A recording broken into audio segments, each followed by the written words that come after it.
Hello everyone, আজকে তোমাদের সাথে শেয়ার করব একটা হেয়ার কাট। দেখো চুলের কি অবস্থা, এর তো মানে নিচ পোর্শনটা একদমই কিছু নেই, তো অতটা বাদ দিতেই হবে।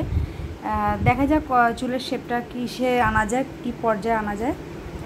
তো দেখতে থাকো স্টেপ বাই স্টেপ কীভাবে আমি কাটিংটা করছি। তো ছোট পাতলা চুলেও যে কীভাবে কাটিং করা যায় সেটা আমি তোমাদের এখানে দেখো স্টেপ বাই স্টেপ দেখাচ্ছি। স্কিপ না করে দেখো, তাহলে তোমরা নিজেরাও এরকম হেয়ার কাট করতে পারবে। যাদের হেয়ার খুব থিন, তাদের হেয়ারে ভাবেও যে কোনো কাটিং হবে না বা কিছু, এটা যদি ভাবো সেটা ভুল। সব হেয়ারেই কাটিং করা যায়, সে যত পাতলা যদি হোক। সেটাই তোমাদের দেখাচ্ছি কতটা আমি স্টেপ বাই স্টেপ আমি সেকশন করে নিয়ে কাটিং করছি, যাতে একটা ভলিউমাইজড একটা হেয়ার লাগে এবং যাতে চুলটা খুলে বা কোনো কিছু ক্ল্যাচার আটকে বা হেয়ার ব্যান্ড আটকে যাতে বেরাতে পারে সেই ব্যবস্থা করছি। তো পুরোপুরি দেখো স্টেপ বাই স্টেপ। আগে আমি জল দিয়ে ভিজিয়ে নিয়েছি, নিয়ে কিন্তু কাটিং করেছি। তাতে কি হয়, আমাদের যে গাইডলাইনটা থাকে সেটা আমরা স্পষ্ট দেখতে পারি। তো গাইডলাইন বেস করে কিন্তু কাটিংটা হচ্ছে। হ্যাঁ, যারা ডিগ্রি বোঝো তাহলে ডিগ্রিটাও তাহলে বুঝতে পারবে যে কখন আমি কোন ডিগ্রিতে কাটছি। দেখো 90 ডিগ্রিতে মাঝে মাঝে কাটছি, মাঝে 45-এ কাটছি, মাঝে 60 ডিগ্রিতে কাটছি। তো ডিগ্রির আইডিয়াটা যাদের আছে তারাই বুঝতে পারবে, না হলে কিন্তু এমনি চোখের দেখে যারা বুঝতে পারছো তারা এইভাবে যদি সেকশন করে কাটিং করো তাহলে তোমরা বুঝতে পারবে যে কীভাবে কাটিং করতে হয়।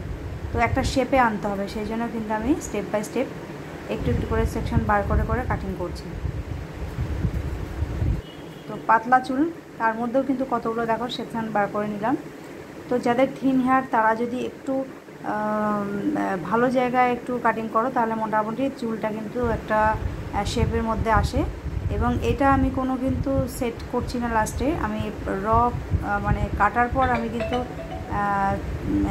দেখাবো যে এটা কতটা ভলিউমাইজড হয়। কারণ অনেকে সেটিং করে দেওয়ার পরে কি হয়, বাড়িতে গিয়ে যখন স্নান টান করে তারপরে কিন্তু সেটা নষ্ট হয়ে যায়। সুতরাং ওরকম সেটিং করে লাভ নেই। যেটা তোমার থাকবে কাটিংটা আমি সেই ব্যবস্থা করছি যাতে সেরকমই থাকে। তো স্টেপ বাই স্টেপ আমি কাটিং করছি। দেখো যাতে সামনেটা মোটামুটি, যেহেতু এটা মাঝারি এজের একজনের চুল কাটা হচ্ছে, তো সব কিছু মানে মাথায় রেখে কিন্তু কাটিংটা করতে হচ্ছে যাতে একদম বাজে না লাগে। কারণ চুল উঠে উঠে কিন্তু এই পর্যায়ে এসছে। এটা হয় কি অযত্নের কারণে, যারা একদমই ভাবে না যে আমাদের হেয়ার যেটুকুনি আছে, মানুষ সংসারের কাজকর্ম সবাই করে, কিন্তু তার মধ্যেও নিজেকে একটু বাঁচিয়ে চলতে হয় যাতে বয়সকাল অবধি একটু অন্তত চুলের ব্যাপারটা থাকে, মানে একটু যাতে প্রেজেন্টেবল থাকা যায়। হ্যাঁ, তো অনেকেই কিন্তু এগুলো নিয়ে ভাবে না বা যত্ন করে না, একটু ঠিকমতো প্রপার ওদের শ্যাম্পুটাও করে না, যার জন্য চুল এত পরিমাণে নষ্ট হয়ে গিয়ে উঠে উঠে এরকম অবস্থা হয়ে যায়। তো এটা কিন্তু ড্যামেজ হয়ে হয়ে চুল উঠে এই পর্যায়ে এসছে, হ্যাঁ, অযত্নের কারণে সেই চুলের কাটিং হচ্ছে কিন্তু। মানে এটা কিন্তু একদম মনে করতে পারো যে একদম লাস্ট পর্যায়ে এলে যা হয় চুলের। তো এই চুলটাকে আমি দেখো কাটিং করে একটা শেপে আনছি যাতে মোটামুটি রাস্তায় বেরানো যায়। না হলে যেরকম পর্যায়ে ছিল সেটা শুধুমাত্র একটা ছোট্ট একটা বড়ির মতো খোপা যেরকম হয় ওরকমভাবে কিন্তু বেরাতে হতো। তো সামনে পুজো আসছে, ওই অবস্থায় বেরালে কেমন লাগে, তো সেই জন্য আমার কাছে এসছে যে যাতে একটু কাটিংটা ভালো হয়, মোটামুটি একটু প্রেজেন্টেবল লাগে, সেইভাবে আমি ব্যবস্থা করে দিচ্ছি যাতে দেখতে একটু ভালো লাগে। আর এরপরে যদি মেনটেন করে ঠিক মতো তাহলে কিন্তু মোটামুটি হেয়ারটা ভালোই থাকবে। এর ওপর যদি একটু হালকা স্পা করা যায় বা একটু ঠিকমতো শ্যাম্পু কন্ডিশনার একটু লাগানো যায়, অ্যাপ্লাই করা যায়, তাহলে এই চুলটাই কিন্তু অনেকটাই হেলদি হয়ে যাবে। তো এটা যার যার ওপর নির্ভর করছে, কারা কীরকমভাবে সেটা রুটিন ওয়াইজ বাড়িতে মেনটেন করে সে তার উপর ডিপেন্ড করছে। আমার যতটুকুনি গাইড করার আমি বলে দিলাম যে মানে যে অবস্থায় এসছে চুলটা সেটাকেও মানুষ যদি একটু কেয়ার করে তাহলেও সেটাকে বাঁচানো যায় ঠিক মতো। তো দেখো কাটিংটা প্রায় হয়ে এসছে। এইটুকুনি চুল দেখো, দেখে মনে হচ্ছিলো যেন কিছুই নেই, পাতলা চুল, কি কাটিং হবে না হবে। তো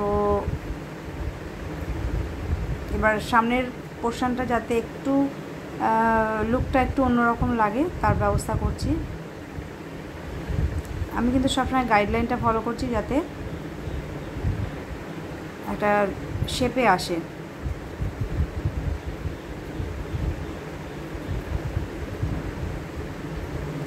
দেখো এখন কত সুন্দর লাগছে, আগের পর্যায়ে যেরকম ছিল তার থেকে দেখো একটা শেপের মধ্যে এলো, যাতে একটা প্রেজেন্টেবল একটা লুক আসে, যাতে মানুষ রাস্তায় বেরাতে পারে কনফিডেন্সের সাথে, সেই ব্যবস্থা করে দেওয়া হলো।